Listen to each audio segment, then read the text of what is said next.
अस्सलाम वालेकुम my dear students. तो फिर बच्चों, जैसे आप सभी को मालूम है द रिवर पोएम हमने ख़त्म कर लिया था, जिसमें हमने देखा था कि रिवर को कंपेयर किया गया है बहुत सारे चीज़ों के साथ। ठीक है, तो फिर आज हम करेंगे इसकी कंप्रहेंशन, जिसमें आंसर इन दिस क्वेश्चन। तो फिर first question, how is river like a wanderer. ठीक है, अब रिवर को यहाँ पे एक वंडरर की तरह यानी कि एक ट्रेवलर की तरह कैसे कंपेयर किया गया है। The river is like a wanderer because it always keep moving and he has not fixed home. ठीक है, अब ये जो रिवर है इसे एक खाना बदोश की तरह इसलिए कंपेयर किया गया है क्योंकि इस रिवर का कोई फिक्स्ड एक रहने की जगह नहीं होता है। ये हर एक जगह को क्या करते रहता है, घूमते रहता है। ठीक है, अब सेकंड क्वेश्चन हमसे पूछते हैं, The river's a hoarder and he buries down deep those little treasure that he wants to keep। अब ये जो रिवर है वो एक होर्डर्स की तरह है जो हर एक ट्रेजर्स को यानी कि एक खजाने को अपने अंदर छुपा लेता है। इसका क्या मतलब है, यहाँ पे पूछा जा रहा है what has the poet compare the river to a hoarder. ठीक है, अब ये जो पोएट है उसने रिवर को एक होर्डर के साथ क्यों कंपेयर किया गया है।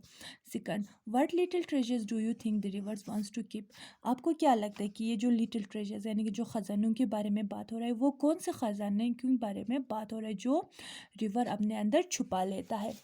तो फिर इसका आंसर है The river has compared the river the poet has compared the river to a hoarder because just like a hoarder the rivers collect and keep everything that it come across। अब ये जो river है उसे एक hoarders की तरह इसलिए compare किया गया है क्योंकि जो भी चीज़ उसके पास आता है वो उसे क्या कर लेता है, अपने पास रख लेता है यानी कि कलेक्ट कर लेता है। अब छोटे जो ख़जानों के बारे में बात हो रहा था वो कौन कौन सी चीज़ें थी। The little treasures that the rivers wants to keep are all the things that holds value to someone but get drop it into the river. ठीक है, अब लिटिल ट्रेजर्स हम उसे कहेंगे जो क्या हो चुका और रिवर ने अपने पास रख लिया होगा। जैसे कि जब कोई भी इंसान दरिया में किसी चीज़ के लिए दरिया के पास जाता है और अचानक से वो चीज़ उसके हाथों से छूट जाता है, तो फिर वो जब उस रिवर में गिर जाता है तो फिर रिवर क्या कर लेता है, उस चीज़ को अपने पास रख लेता है। अब थर्ड क्वेश्चन है हमारा, pick out words from the poem that show that the river always keep moving. हमें कुछ ऐसे वर्ड्स दिखाने हैं जिसमें हमें ये पता चलता है कि ये जो रिवर है वो हमेशा चलते रहता है यानी कि ये मूव होते रहता है। तो फिर इसका आंसर है the words like wanderer, nomad, stream tell us that the rivers always keep moving। The same has been said through the lines like he doesn't choose one place to set up his camp or he just cannot be still। ठीक है, अब ये जो words है like wanderer यानी कि मुसाफिर की तरह, एक नोमैड्स की तरह, एक खाना बदोश की तरह, ये हमें इसलिए पता चलता है the river always keep moving क्योंकि वो जो रिवर है वो हमेशा क्या करते रहता है, चलते रहता है। This same has been said through the line, जैसे कि हमें इसी लाइन्स में बोला गया हुआ है। क्यों, क्योंकि ये जो रिवर है वो एक जगह पे रहना पसंद नहीं करता है और वो एक जगह टिकता भी नहीं है। तो फिर फोर्थ क्वेश्चन है हमारा, how can the river act like a baby but also like a monster.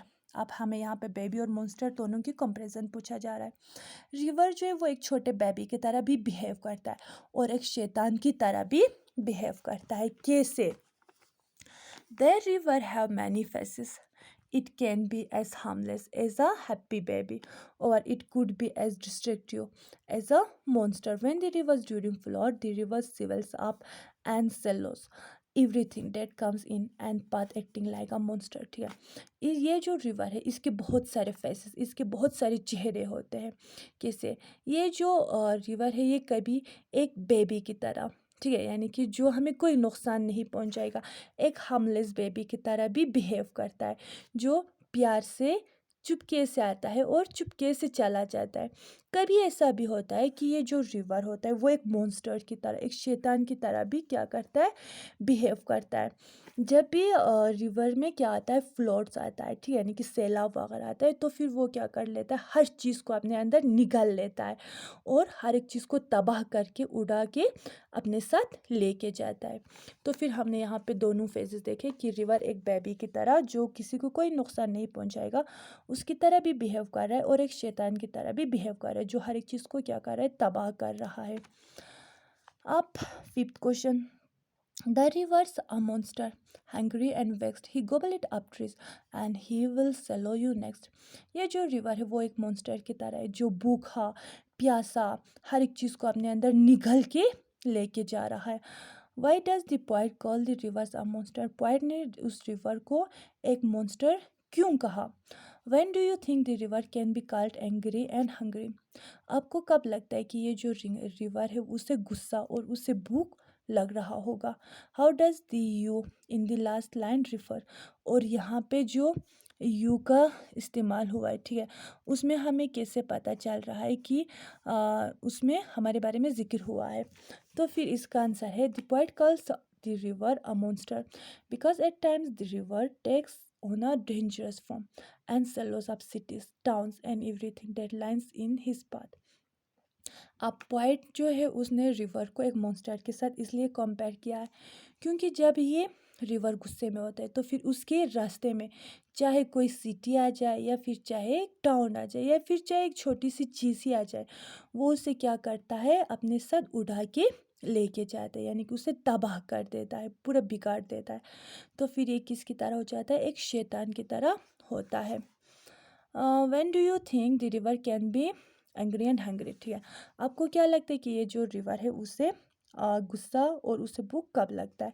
The river can be called hungry and angry when it swells up and it becomes bigger than usual. It look angry because it fails destroy everything that come in its path. It is called it hungry because whatever lies in its path gets blown up and buried deep within it. ठीक है, तो फिर हम इस गुस्से यानी कि जो ये रिवर है हम इसको गुस्सा आ रहा है तब कह सकता है जब ये जो रिवर है वो हर एक चीज़ को क्या कर लेता है, अपने अंदर निगल लेता है और ये बड़ा हो जाता है। ठीक है, जैसे कि जब सैलाब वैलाब आता है तो फिर जो हमारा यूजुअल रिवर्स होता है वो उससे क्या हो जाता है, बड़ा हो जाता है। ठीक है, तो फिर हम कह सकते हैं कि रिवर को भूख या फिर एंग्री तब आता है जब वो रिवर अपनी नॉर्मल वे से क्या हो जाता है, बड़ा हो जाता है और ये हर एक चीज़ को अपने अंदर क्या कर लेता है, निगल लेता है, यानी कि हर एक चीज़ को तबाह कर लेता है। जो भी चीज़ यानी कि चाहे जो भी चीज़ हो उसके रास्ते में आता है वो उसे तबाह कर देता है, तब हम कह सकते हैं कि उस रिवर को गुस्सा आया है और वो भूखा भी है। तो फिर इस लास्ट स्टेंजा में जो यू का जिक्र हुआ है उसमें हम खुद को कैसे रिफ़र करेंगे? The you in the last stanza refers to the reader of the poem. ठीक है, तो फिर इस यू लास्ट स्टेंजा में जो ये यू का जिक्र हुआ है उसमें किसको बोला जा रहा है, यानी कि रीडर्स, हमें, जो हम इस पोएम को पढ़ रहे हैं हमें बोला जा रहा है। तो फिर ये था हमारा आज का कंप्रहेंशन आंसर दिस क्वेश्चन। मुझे उम्मीद है आप लोगों को द रिवर के क्वेश्चन आंसर समझ में आ गया होगा। आज के लिए खुदा हाफिज़।